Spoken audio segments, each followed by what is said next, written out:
Muy buenas tardes a todos. Muchísimas gracias por estar aquí en este directo. La verdad es que con muchas ganas de presentaros al invitado que tenemos hoy. La verdad es que es un maestro y esto es lo mejor cuando decimos que es un maestro, porque además es diplomado en magisterio musical, pero es un maestro porque es director de orquesta. Quizás una de las jóvenes promesas en dirección de orquesta. Él me dirá que ya no tan joven, pero una joven promesa en este mundo de la dirección de orquesta en nuestro país, sin ninguna duda. Él ha sido formado en diferentes sitios, por ejemplo, en el Royal College of Music, en Londres, en algunos otros sitios que luego podrá pronunciar él, pero que yo no me atrevo, porque son nombres en alemán así como muy raros. Actualmente es el director de la Orquesta de Cámara de la Comunidad Valenciana, es director musical y artístico, y bueno, también es titulado en piano aquí en el Conservatorio de Alicante, en mi ciudad, en su ciudad, aunque él vive en Valencia. Y sobre todo, yo le digo a él que es mi hermano pequeño, nos hace mucha gracia, compartimos escenarios, conferencias, es mi amigo, es mi compañero en el mensaje de la música. Así que voy a ver si está por aquí, voy a invitarle porque tengo muchas ganas de que se una ya a esta conversación de Instagram. Voy a buscarle un segundito, a ver si le puedo ver ya, a ver si me manda alguna. A ver, dejadme un momentito. Que le busque. Aquí le tengo un segundo. Daniel, te he invitado, a ver si me das el ok y pases a estar con nosotros. A ver si nos saludas. Daniel Abad Casanova. Hombre, Daniel, ¿qué tal, Fernando, hermano, compañero? ¿Cómo estás? muy bien, de maravilla. Feliz Sí. de... Yo sí que estoy feliz de que estés aquí conmigo. Tienes poca luz, ¿eh? Tienes poca luz, que lo sepas. Ahí tienes que ponerte focos, ¿eh? Sí, la verdad que sí, la verdad que sí. Vamos a hablar de adaptarnos al contexto. Esto es uno de los contextos que yo tengo que adaptarme para la próxima vez. Bueno, está bien, no te preocupes. En cualquier caso, lo importante es escucharte y se te oye bastante bien. Bueno, primero, muchísimas gracias que hayas querido compartir este Instagram en directo conmigo, con el equipo de Think and Action. Y la primera pregunta que se me ocurre, y un poco porque como compartimos escenario contándolo a tanta gente por diferentes ciudades, diferentes lugares, es, oye, ¿cuánto nos puede enseñar para la vida la música? Es decir, ¿cuánto nos puede ayudar a entender nuestra vida la música? Que es lo que a ti te gusta y a lo que tú te dedicas. Mira, a lo que yo me dedico y a lo que he tenido la suerte de compartir contigo muchísimos auditores, muchísimos escenarios, muchísimas empresas y confío en que va a seguir siendo así porque la verdad que es un honor, ¿no? Cada vez que compartimos escenario y tenemos ese feedback tan positivo de la gente. Lo que yo te podría decir es que la música tiene muchos elementos que se dan en muchas partes de la vida, también en organizaciones, en la amistad, en la familia, pero hay dos que me parecen fundamentales para la vida de cualquier persona. Una, que yo la comparo contigo, si me permites el inciso, y es que la música tiene la capacidad de inspirar a los demás, de sacar lo mejor de nosotros mismos. Y es algo que yo veo contigo, que haces tú en una de las múltiples audiencias que nosotros damos por ahí. Creo que tú tienes la capacidad de inspirar también a las audiencias en sacar lo mejor de ellos mismos. Y es algo que yo comparo con lo que puede hacer la música. Te pongo un ejemplo rápido. Hay veces que vamos en el coche y de repente escuchamos una melodía o una música que nos inspira y nos da ese empujón para hacer esa llamada que teníamos pendiente o para activar esa idea que teníamos pendiente mucho tiempo. De repente la música nos da ese empujón. Y luego la otra cuestión fundamental, yo creo que nos enseña la música es a aprender a escuchar, que es un término muy bonito pero muy amplio que si quieres ahora tratamos con más calma. Sí, luego hablaremos de la escucha, estoy seguro, en esta conversación, porque tiene mucho interés, ¿no? En el mundo también al que nos dedicamos tú y yo cuando hablamos sobre todo de la empresa, ¿no? Y de los equipos de trabajo, ¿no? Bueno, la realidad es que ocurre igual en la orquesta, es decir, que muchos de los temas que vamos a hablar hoy, con mucha probabilidad van a ser temas que coinciden a la hora de dirigir, liderar una orquesta y también a la hora de dirigir, liderar una empresa. Son dos mundos bastante paralelos, en muchos temas. Por ejemplo, si elegimos un primer tema, liderar la orquesta. Liderar es hacer que las cosas pasen. Vosotros, los directores de orquesta, sois auténticos líderes. Tenéis que enfrentaros a equipos, cuerdas en la diferente orquesta, trabajar con ellos, motivarles, entender que, o permitir que ellos se motiven, generar entornos motivacionales para que la motivación salga de ellos. Realmente que que den su mejor versión, cada uno de los músicos dé su mejor versión. Obviamente luego cualquiera se puede equivocar, ya hablaremos luego de los errores y de la importancia que eso tiene, pero ¿cómo lideras tú a la orquesta? ¿Qué recomendaciones nos haces para llevarnos al mundo de la empresa desde la orquesta cuando hablamos de liderazgo? Mira, Fernando, al final un director de orquesta no trabaja solo, está al frente de un grupo, al frente, igual que un CEO o un jefe o un director de una empresa, de una organización. Lo que hace es liderar un grupo, que es lo que hago yo también en mi día a día, pero a través de la música. ¿Qué tratamos con el gesto? Inspirar, pero una cosa fundamental que has dicho. Primero trato de que mi idea musical, que se podría trasladar a la empresa con tu idea de negocio, tu idea de empresa, tener la capacidad de transmitirla al grupo, que la hagan, pero no de una manera firme, sino tratando de que cada uno de los miembros del equipo, de la orquesta, den su mejor versión para la empresa o para la orquesta en este momento. Que entre todos, digamos que hagamos una muy buena interpretación, un muy buen trabajo, pero sabiendo sacar lo mejor de cada uno de los músicos de la orquesta. Y como tú bien decías, la orquesta está formada por diferentes familias. Esas familias hay que aunarlas en una y sacar lo mejor de cada ellos. Y después, lo que me parece muy interesante es que todos se sientan igualmente de importantes. Es decir, tan importante una muy buena interpretación cuando toca el solista o el concertino, como ese percusionista que tiene 20 compases de espera y de repente toca un triángulo. Al final, todo hace equipo, todo hace empresa y todo hace interpretación. Qué bueno. La verdad es que eso es lo que decíamos, dar la mejor versión, sacar lo mejor de cada uno. En realidad es la función básica, principal de un líder, ¿no? Y hacer que las cosas sucedan, hacer que las cosas pasen. Y si hablamos de trabajo en equipo, ¿cómo de importante es, desde la posición de un director, hacer que la orquesta y los diferentes miembros se sientan parte de un único equipo? Mira, a mí me parece fundamental. A veces como director llevamos siempre una idea preconcebida de cuál es la sonoridad que tengo. Y eso está muy bien, tener claro a dónde quieres llegar, en este caso musicalmente o como empresa. Pero ¿cómo hacemos que todos se sientan partícipes del resultado final? Primero a través de la escucha, porque a veces tenemos una idea previa al ensayo, pero muchas veces los solistas nos proponen interpretaciones diferentes y en nuestra mano está escucharlo, escuchar sus propuestas y ver si suman en la propuesta global. Yo diría que lo principal es aprender a escuchar al grupo y luego, como decía Igor Stravinsky, la música, además de escucharse, también se ve, con lo cual que es importante no solo lo que se toque, sino cómo se toque, cómo se interprete. Hay una anécdota de Beethoven, que ya en su última etapa de la composición de los cuartetos Rasumowski, iba con un compañero y decía, maestro, están tocando su música. Él dijo, no me interesa, porque están tocando sin pasión. Él no los escuchaba, pero sabía que la actitud no era la adecuada. Entonces, el director de orquesta como gestor, como líder, lo que tiene que hacer es, a través de la escucha, a través de las propuestas y sobre todo a través de la empatía, hacer que todos se sientan parte del grupo y del resultado final. Jo, Dani, es que has dicho un montón de términos, no sé por dónde empezar, porque claro, me has vuelto un poco loco, en el buen sentido, o sea, me has reventado un poco la cabeza en un momento determinado, porque has empezado a hacer una mezcla de empatía, escucha, la importancia del silencio. A ver, perdón.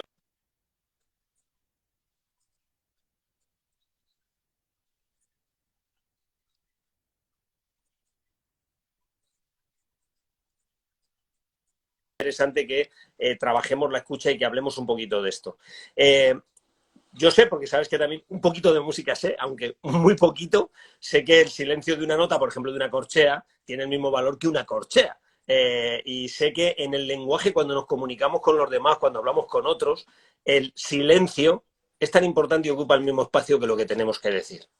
¿Cómo interpretas tú esto como director de orquesta, como músico? ¿Cómo nos lo traes a nuestro día a día? ¿Y cómo lo relacionas con la escucha? Porque lo importante es aprender a escuchar. Y esto es muy difícil, ¿eh? En todos los cursos siempre hablamos de la importancia de la escucha, pero qué difícil realmente es. ¿Qué nos tienes que decir de esto, Dani? Como tú bien dices, la escucha y el silencio van íntimamente relacionados. Yo siempre que desde niño estudiaba música y solfeo, se me quedó grabado en la cabeza que la música es el arte de combinar los sonidos en el tiempo. Pero yo me atrevería a añadir una palabra en esta definición que parece que completaría, y es que la música es el arte de combinar los sonidos y yo añadiría los silencios en el tiempo. Wow. Porque yo, muchos escenarios lo he visto y yo creo que la palabra silencio es fundamental porque en la música siempre hay un equilibrio entre sonido y silencio de una manera armónica que hablaremos después y a través de un espacio temporal, ¿no?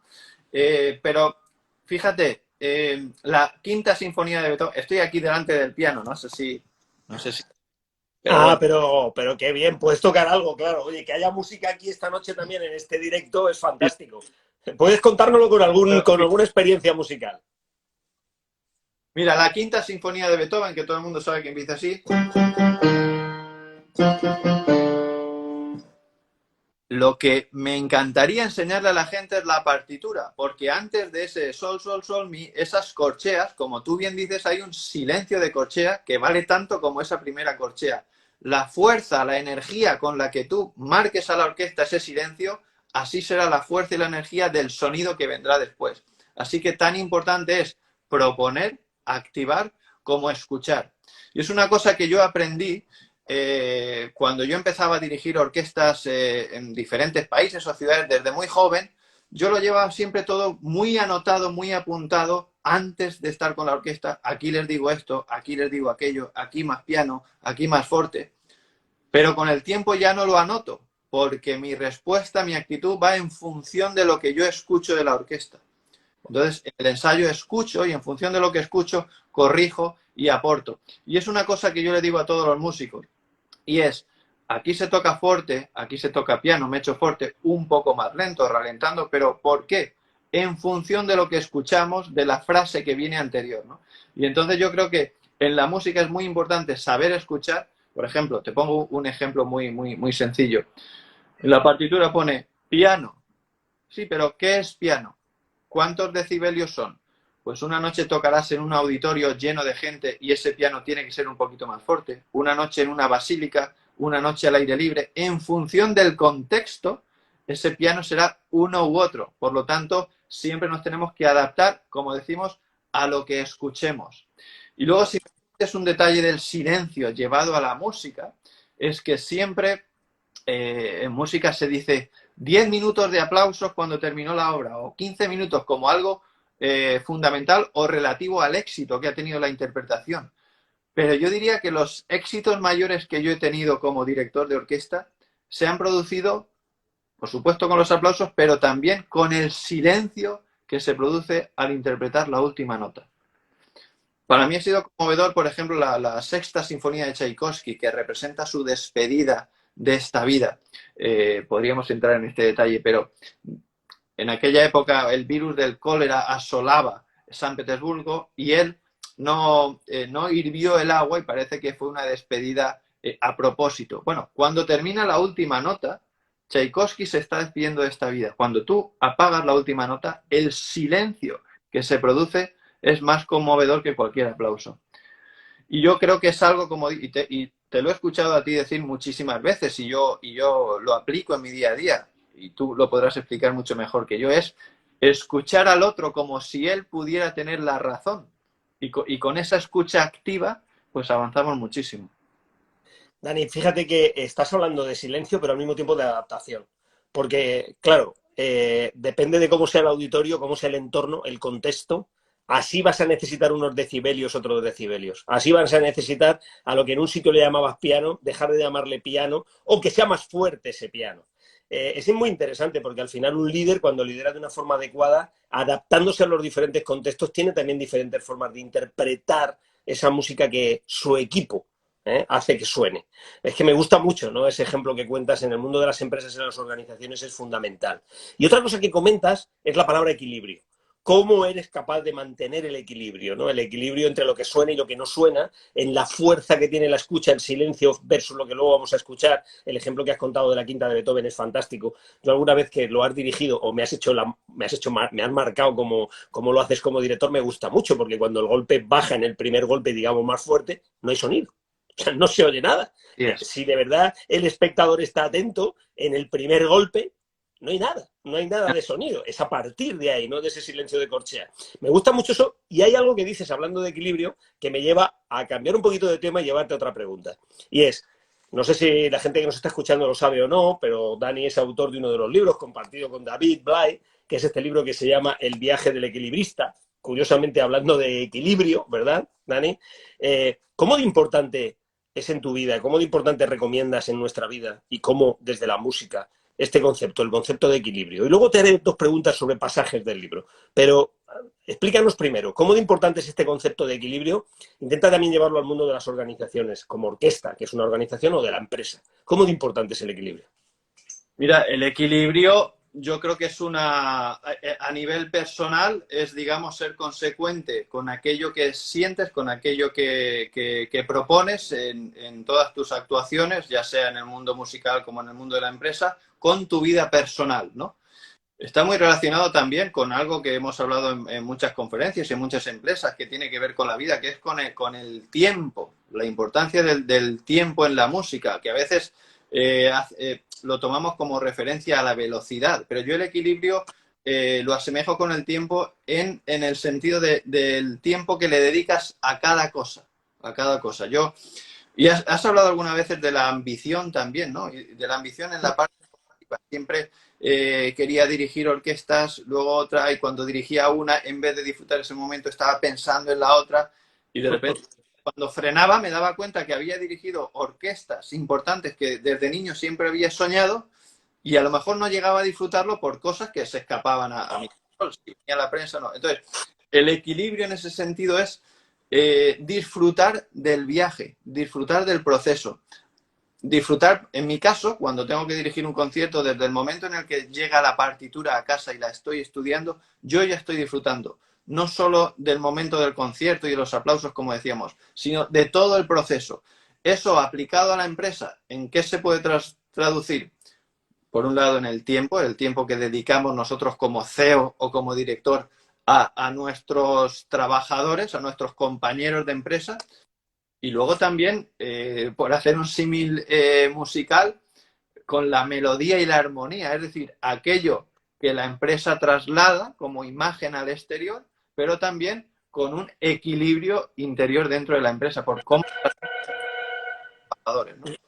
Ah, qué interesante, porque fíjate que hablando de equilibrio, y estaba aquí con el libro, que lo tengo trabajado, si te das cuenta, lo tengo pero bastante trabajado.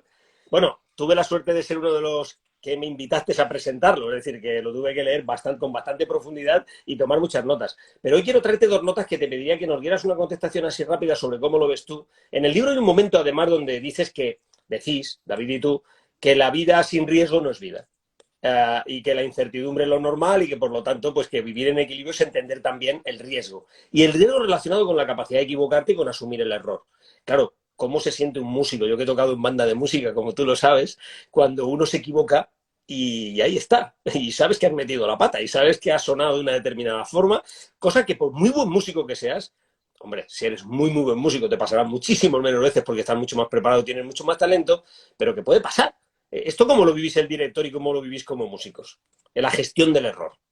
Mira, me parece un tema fundamental porque yo creo que en la carrera de dirección de orquesta debería de haber una asignatura que fuera psicología de la dirección. Qué bueno. Por ejemplo, nosotros cuando estudiábamos dirección nos enseñaban, por ejemplo, a dar la entrada a un músico, a un solista en un momento puntual. Muy bien, pero imaginemos que yo estoy en un concierto, doy la entrada a un solista y en ese momento comete un error. Bien, ese error ya se ha producido. Por más que yo quisiera, no puedo solventar ese momento puntual. Pero depende de mi actitud, depende de mi gesto, depende de mi empatía con el músico, sí que puedo hacer que a través después de ese error, todo lo que venga sea una gran interpretación. Por ejemplo, si yo le doy la entrada a un oboe que tiene un solo y la primera nota está fuera de tiempo, está un poquito baja, si yo le guiño un ojo, aunque por dentro esté molesto porque me hubiera gustado que hubiera sido mejor, si yo le guiño un ojo, lo que hago es que a partir de ese momento su interpretación esté menos tensa, más libre y más confiada. Si yo castigo ese error con una mala mirada, con un enfado, con ira, lo que voy a estar produciendo es que a partir de ese error va a estar tocando con más tensión y peor. Lo que hay que hacer es soltarse y aprender de ese error. Qué bueno. Qué bueno porque en el fondo tiene mucho que ver con entender que lo que ha pasado ya ha pasado y dar la posibilidad de... Nosotros le llamamos feedback, en el mundo de la empresa, aunque tu feedback ahí sea un guiño de ojo, pero es dar la posibilidad de que el futuro sea diferente. Y luego ya tendrás tiempo de tener buenas conversaciones con él, de entender por qué ha ocurrido, de prepararlo para la siguiente vez y de pensar mucho más en futuro que en pasado, que en el pasado no podemos intervenir. Me encanta. Otra cosa que dices en el libro, en otro de los pasajes que me gusta mucho también, y que sabes que nosotros lo contamos en nuestra conferencia, de la que vamos a hablar ahora también, es que el entusiasmo se contagia. Ostras, qué importante es entre los músicos, ¿verdad? Y sobre todo también el director con los músicos y a su vez los músicos al director, hablar de ese entusiasmo que se contagia. ¿Cómo lo vivís esto desde la perspectiva de una orquesta en los ensayos, en los conciertos, etcétera? Mira, Fernando, la verdad que cada concepto que introduces en esta charla, que yo diría charla entre hermanos, porque así nos Sí. sentimos tú y yo, me daría y nos daría para estar hablando. Antes de hablar del entusiasmo, que me parece fundamental, tanto en la música, como en la vida, como en la empresa, añado un detalle de lo que has dicho antes del error. Una cosa es cómo gestiono el error en el momento, pero después del concierto, yo creo que hay que alabar en público y criticar en privado. Después del concierto, lo que hay que hacer es sacar partido de ese error. Es decir, nos ha pasado esto, vamos a ver qué ha ocurrido y cómo lo hacemos para que no vuelva a ocurrir, o incluso sacar las potencialidades de ese error. Es decir, qué de positivo podemos sacar en el futuro de ese error. Y respecto a lo que dices del entusiasmo, me parece otra cosa fundamental en la música, en la empresa y en la vida. ¿Cómo lo aplicamos en el mundo de la dirección de orquesta?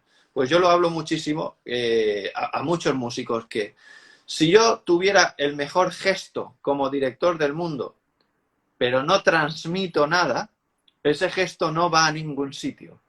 Yo cuando empezaba estaba muy pendiente únicamente de la técnica, de que el compás estuviera perfecto, de que aquella entrada, de que los matices. Una vez esto está asumido, interiorizado, hay que dejar paso siempre al entusiasmo.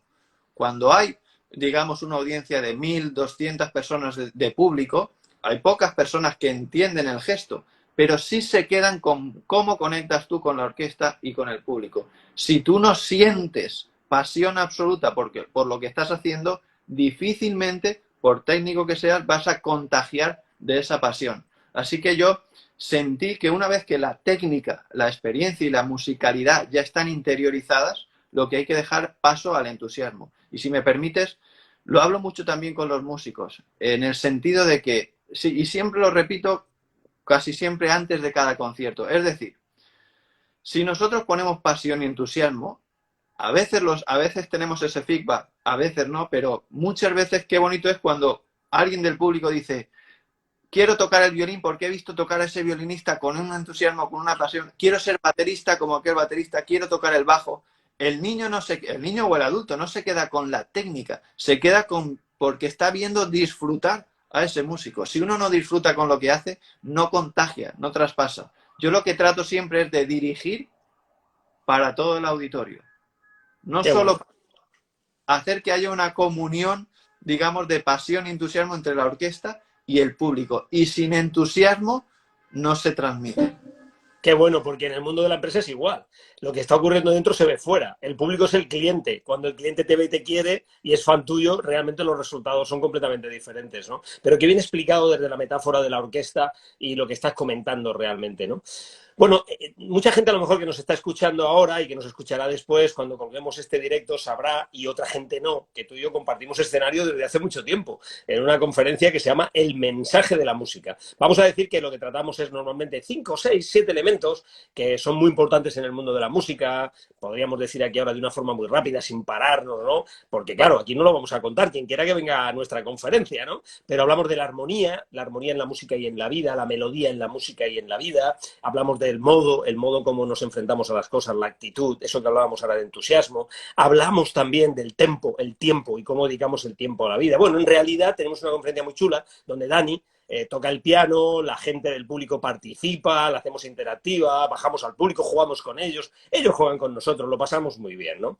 Bueno, de hecho, la próxima será en Novelda, muy pronto, el día 11 de noviembre, perdón, de diciembre, el día 11 de diciembre, será muy pronto, siempre o casi siempre la hacemos para intentar ayudar también a alguna organización que esté detrás y que realmente pueda sacar partido a esta conferencia. En este caso lo haremos para Capaz, una organización, una asociación de personas con discapacidad a los que vamos a ayudar, y también organizado siempre por alguna empresa, o en este caso por Implant Lux en Novelda, y otros en el Colegio Padre León, por si alguien quiere venir a vernos el día 11. Ahí tenéis la conferencia nuestra el día 11 de diciembre en Novelda. Y muy contentos y muy felices de que cuenten con nosotros. Pero esa conferencia, realmente yo cada vez que terminamos, tú sabes que te lo cuento muchas veces, me deja un pozo, me deja algo, ¿no? Porque vemos la gente cómo lo disfruta, cómo lo vive. ¿Qué sientes tú en esta conferencia? ¿Por qué la recomendarías? ¿Cuáles son tus inputs? ¿Cómo lo vives? Cuéntanos un poquito, Daniel. Mira, Fernando, una de las cosas que estoy muy feliz de nuestro mensaje de la música y las muchas conferencias que hacemos por todo el país es que, por un lado, las ofrecemos para empresas de diferente índole empresarial, pero también yo creo que no hay nada más bonito que, a través de tu labor, de tu función, si puedes ayudar al prójimo, pues yo creo que ya estás, digamos, de alguna manera muy feliz tanto con tu actividad como con poder ayudar a los demás. Así que esa combinación que hacemos de llevar nuestra conferencia, por un lado, a la empresa, pero en otras ocasiones también que tenga un carácter social o de ayudar al prójimo, pues hace que nosotros estemos todavía más conectados, ¿no? con esta conferencia y con el mensaje que queremos trasladar. Yo lo que observo es que la gente que acude a nuestras conferencias, por la música, por los mensajes que transmitimos a través de ella, es que de alguna manera sale transformada, en el sentido de atreverse a hacer todas aquellas cosas que por alguna razón le falta ese impulso, esa energía, y que a través de nuestra música o nuestros mensajes yo creo que dan ese paso hacia adelante, ¿no? Salen con una energía transformadora de, digamos, ir a por aquello que muchas veces lo dejamos pasar y nosotros le damos ese empujón que hace falta, como tú muy bien dices en uno de tus libros, para atreverse a dar ese paso, ¿no? Es fantástico porque muchas veces cuando termina la conferencia, esto tenemos que contarlo, ¿no? Vamos a ponerle un poquito más de literatura a lo que estás diciendo, Dani. Dani y yo solemos salir a la puerta, ahora con el COVID hemos podido hacerlo menos, pero a despedir a la gente. Y claro, los mensajes que nos dejan son muy en relación a lo que está comentando Dani, es decir, algo ha cambiado en esta hora y cuarto, esta hora y 20 que he estado con vosotros. Algo nuevo va a pasar. También cuando lo hacemos en el mundo de las empresas, porque luego salen directivos, ejecutivos, gente de los equipos a decirnos, entiendo muchas cosas que siempre hemos dicho, pero las entiendo desde otro punto de vista. La música me ha transformado, ha pasado algo en mí. Entonces, claro, efectivamente lo que dice Daniel es así, ¿no? Yo también lo vivo de la misma forma. Bueno, en diciembre, el día 11, la próxima, tengo unas ganas enormes de subirme al escenario contigo. Por cierto, ese 11 de diciembre, lo quiero dejar aquí también, por la mañana empezará a pasar algo nuevo que no podemos contar todavía, pero que tú y yo nos vamos a juntar y vamos a tener una reunión muy importante, porque pronto contaremos algo a toda la gente que nos sigue y a la gente que le apetezca seguir leyendo y sabiendo sobre nosotros. La verdad que feliz Dime, de Dani. comenzar una nueva y ilusionado con lo que va a venir muy pronto. Sí, sí. Dani, ¿cuáles son tus proyectos próximos en el mundo al que tú te dedicas, la dirección de orquesta, también en la participación en empresas, etcétera? ¿Cuáles son tus siguientes proyectos? Mira, yo principalmente mi función, sabes que es la de director de orquesta, la de director musical de la Orquesta de Cámara de la Comunidad Valenciana, es con la que más proyectos hago. Luego tengo la suerte de que participo mucho como director invitado con diferentes orquestas, sobre todo del país, con muchos proyectos que, a pesar de que mi función principal es la música clásica, la música sinfónica, pero yo me gusta, digamos, una música que englobe todos los estilos, ¿no? Igual hago música clásica, que hago música de fusión, pop, rock. Y entonces, como te digo, mi labor principal es la de dirigir como director invitado diferentes orquestas. También estoy muy volcado en la composición. Estoy trabajando también junto con un compañero, Germán Arias, en una obra para Las Palmas de Gran Canaria que va a ver la luz muy pronto, en marzo del año que viene. Y luego, pues también muy contento con las conferencias que tú y yo ya llevamos a cabo, tanto en el mundo de la empresa como a nivel social. Es verdad esa fusión. Recuerdo un día, para mí no se me va a olvidar, con Sole Jiménez en Valencia, ¿verdad? Allí en el auditorio, bueno, en el Palacio de la Música, o no sé cómo se llama, ¿eh? Que estuvimos juntos en el ensayo En el ensayo. Lo pasé con Sole y con toda la orquesta y con aquellos super músicos, realmente, realmente muy bien. Eh, Muchas ganas de verte, hermanito, muchas ganas, ¿eh? Nos quedan unas semanitas, gracias a la doctora Maite Segura, vamos a estar pronto y a Capaz allí en Novelda. Muchísimas ganas de estar contigo en el escenario, nos vamos a ver muy pronto. Ya sabes que nuestros Instagram Live duran solamente 30-35 minutos, no mucho más. Y lo único, una pregunta antes de terminar. Eh, ¿Hay algo que la música realmente la identifique en este mundo de la empresa para que sea un canal único, diferente a todos los demás más canales de aprendizaje en el mundo del liderazgo, de la empresa, de las relaciones humanas dentro de las organizaciones? ¿Hay algo más que quieras añadir? bueno, yo lo que considero es que la música, lo principal es que tiene un poder transformador.